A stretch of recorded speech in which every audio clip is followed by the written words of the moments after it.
अस्सलामुअलैकुम वरहमतुल्लाहि वबरकातुहू।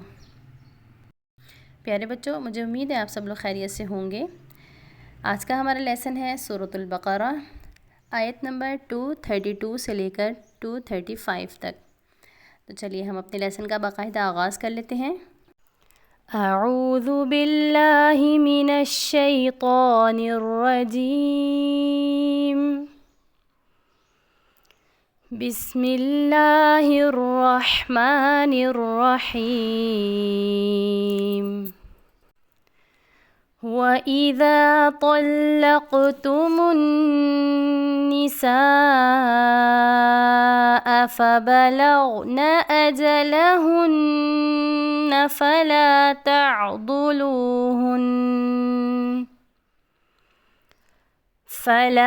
تعضلوهن أن ينكحن أزواجهن إذا تراضوا بينهم بالمعروف،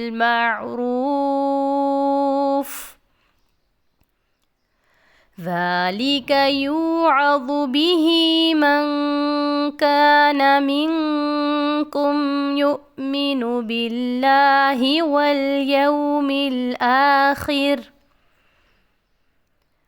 ذلكم أزكى لكم وأطهر، والله يعلم وأنتم لا تعلمون.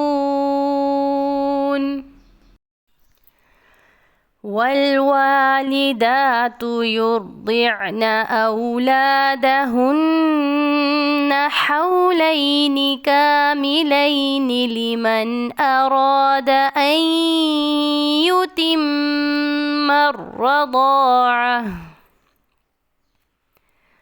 وعلى المولود له رزقهن وكسوتهن بالمعروف،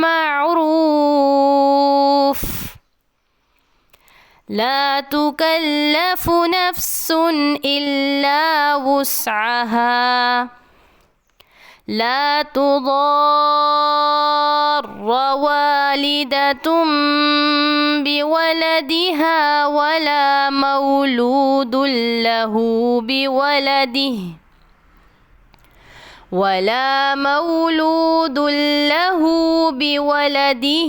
وعلى الوارث مثل ذلك،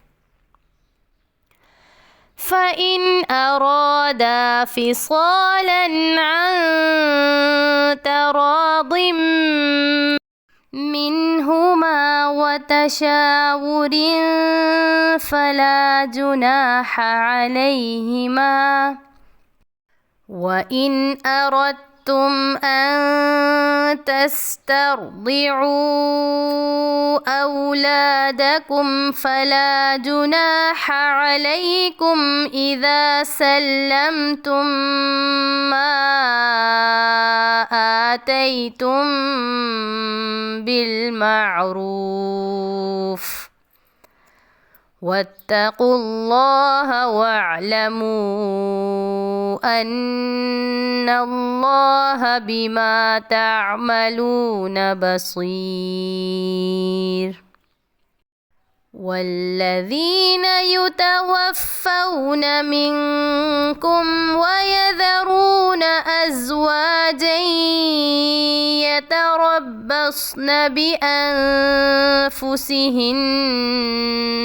4 أشهر وعشرا، فإذا بلغن أجلهن فلا جناح عليكم فيما فعلن في أنفسهن بالمعروف، والله بما تعملون خبير. ولا جناح عليكم فيما عرضتم به من خطبة النساء أو أكننتم في أنفسكم علم الله أنكم ستذكرونهن ولكن لا تواعدوهن سرا إلا أن تقولوا قولا معروفا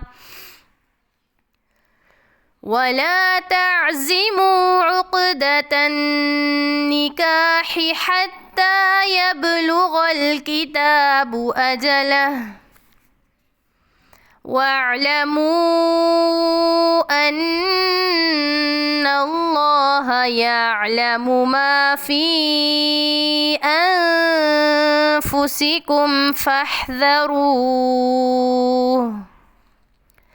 واعلموا أن الله غفور حليم. صدق الله العظيم.